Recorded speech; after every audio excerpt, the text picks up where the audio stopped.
좋은 아침입니다. 모닝쇼 이건입니다. 뉴욕 증시 혼조로 거래를 마쳤습니다. 최근에 뉴욕 증시는 계속 혼조세가 나오지만 사상 최고치 랠리는 그 안에서 이루어지고 있습니다. 최근에 다우지수 S&P 500 지수였다면 오늘은 나스닥 지수가 사상 최고치를 경신하게 되는 흐름들을 보여주고 있습니다. 자, 10년물 국채 수익률이 7월 이후 최고 수준을 기록하고 있지만 결국에는 장 후반에 좀 밀리게 되면서 이러한 부분들이 지수의 상승이 도움이 됐다라는 그런 평가입니다. 자, 실적이 계속해서 간밤에도 중요한 내용들이 많이 나왔는데요. 오늘도 모닝쇼와 함께해 주시기 바랍니다. 자, 첫 번째 헤드라인부터 보시겠습니다. 자, 경제 지표가 되겠는데요. 탄탄합니다. 9월에 구인 건수가 3년 만에 최저치를 기록하게 되면서 과열됐던 양상이 원위치 돼가는 그런 모습들이 나오고 있고요. 또 미국의 소비자 신뢰는 미국 대선을 앞둔 상황에서도 계속해서 견조할 것이라고 좋게 전망하고 있습니다. 자, 그런 가운데 미국의 국채가 결국에는 이제 하락을 하게 되면서 10년물이 아직 4.3%이기는 하지만 그래도 좀 하락을 했다라는 점이 지수 상승의 원동력이 되는 흐름이었습니다. 자, 그런 가운데 특징주 보겠습니다. 시간 외에 중요한 실적들이 많이 발표가 됐는데요. 이제 첫 번째가 알파벳이 되겠습니다. 잘 나왔습니다. 그래서 장중에도 좋았었고 장 마치고도 좋았고요. 그리고 반면에 AMD는 장중에는 좋았는데 시간 외에 실적 발표가 잘 안 나왔습니다. 자, 그러면서 하락을 하는 흐름이고 관련해서 반도체 관련된 종목들이 동반 하락하는 시간의 움직임입니다. 자, 그런 가운데 포드 역시 부진한 실적을 발표했고 또 대표적인 집과 관련된 종목이 되겠죠. DR 호턴 역시 실적이 부진하게 나오게 되면서 부진한 실적만 나온 것이 이제 한 종목에 국한되는 것이 아니라 다른 종목까지 조금은 확산되는 투자 심리를 보여줬습니다. 자, 이어서 모닝뉴스 들어가 보겠습니다. 통계와 관련된 그런 내용이 되겠는데요. 자, 지수가 PBR 1배 수준이다. 이렇게 되면은 주가는 반등했던 그런 통계가 있었습니다. 또 그렇기 때문에 대표적으로 삼성전자도 보셔야 되고 외국인들이 최근에 좀 돌아오고 있는 흐름들을 보이고 있는데 그게 어느 정도의 신호를 보이게 될지 함께해 주시고요. 두 번째는 방산입니다. 무기도 잘 나가고 있고 무기에 들어가는 부품도 잘 나간다라는 그런 내용 속에서 한화 시스템을 보자고 합니다. 그리고 2차 전지 쪽에서는 금양이 되겠습니다. 광산과 관련된 논란이 계속 이어지고 있고 결국에는 불성실 공시법인으로 지정이 됐습니다. 자, 다음 모닝 리포트 체크해 보겠습니다. 목표 주가 상향 조정된 종목과 그렇지 않은 종목 좀 다양하게 준비가 되어 있는데요. 우선은 역시 방산 쪽은 역시 이 천공 때도 그렇지만 항공우주도 괜찮습니다. 목표가 상향 조정되어 있고요. 발표된 실적은 예상치를 상회하는 그런 내용이 되겠습니다. 그리고 실적 추정치를 보수적으로 잡아도 진짜 제목대로 도약의 구간이다. 이렇게 얘기를 하고 있고요. 두 번째는 금호타이어가 되겠습니다. 실적 괜찮았었고요. 그리고 경쟁사 대비 지금 상대적으로 성장성이 우수하다라는 평가를 내렸습니다. 자, 그런 가운데 삼성전기, NLCC는 목표가 하향 조정이 됐는데요.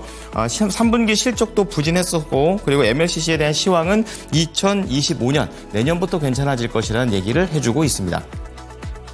자, 뉴욕 증시 3대 지수 체크해 보겠습니다. 혼조 마감을 했고요. 이날은 다우 지수만 밀렸습니다. 많이 밀린 건 아니고요. 0.3% 하락을 했고요. 나스닥 중심의 상승세를 보이면서 이날 종가를 형성했는데요.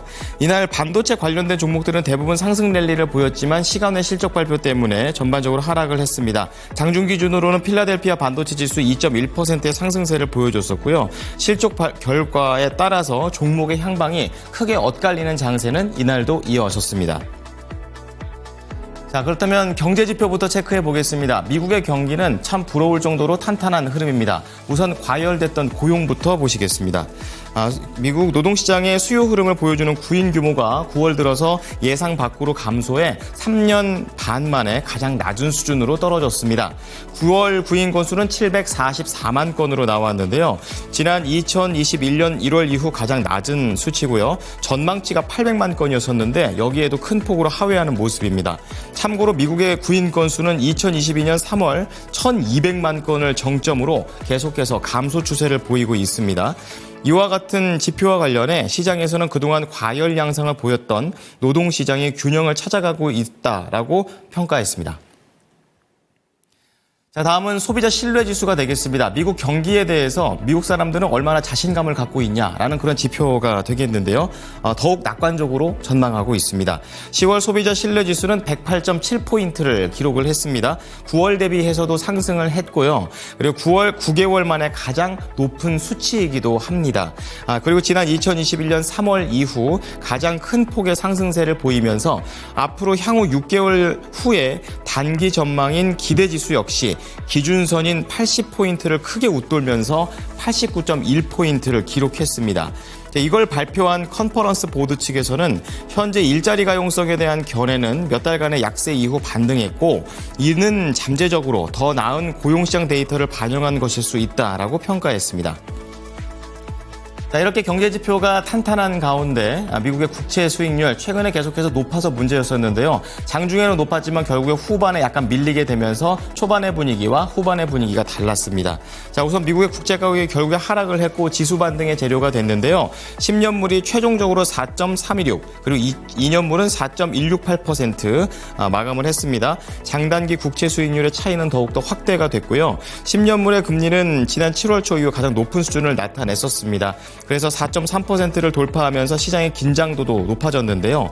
이로 인해서 달러화는 강세를 이어갔고 뉴욕 증시는 혼조 출발한 바 있습니다. 다만 전일 2년물과 5년물 그리고 오늘 7년물 국채 입찰이 진행됐는데요. 모두 수요가 부진하게 나오면서 국채가가 하락을 하게 됐고 이로 인해서 지수가 중후반부터는 상승할 수 있었습니다. 자, 이어서 특징주 보겠습니다. 이날 특징주는 어제도 말씀드렸지만 실적이 쏟아지고 있습니다. 그래서 가장 중요한 것부터 보실 텐데요. 알파벳입니다. 호실적을 시간 외에 발표했습니다. 우선 장중 분위기 보시면 실적 기대감에 지속적으로 상승을 했고 여타 M7 기업들한테도 긍정적인 내용을 보여줬습니다. 그리고 시간에 실적 발표를 했는데 클라우드 수익이 급증을 하게 되면서 호실적을 발표했습니다. 실적, 광고 매출, 자본 지출, 마진율 모두 다 잘 나오게 되면서 이날 장중에는 1.6% 올랐고 시간에는 거의 5%에 가까운 강세를 보여줬습니다. 자, 두 번째는 반도체 쪽에서 AMD가 되겠는데요. 장중에 분위기 좋았다가 시간에 실적 발표가 나오면서 하락을 하는 반전의 모습을 보여줬습니다.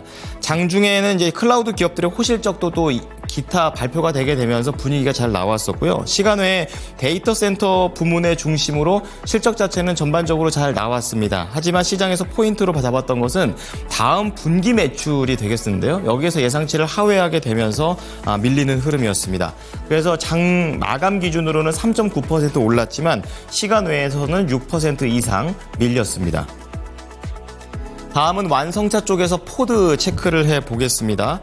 장중에 부진한 실적 발표가 나오게 되면서 급락했는데요. 이 경제적인 불확실성이 늘어났다라는 그런 이유로 예상을 하회한 실적 발표를 했습니다. 이로 인해서 이 포드의 경쟁사인 GM도 2.2% 밀렸고 전기차까지도 악영향이 미쳐서 테슬라 그리고 중국차 3인방 모두 다 적게는 1%, 많게는 4%의 하락률을 보였습니다.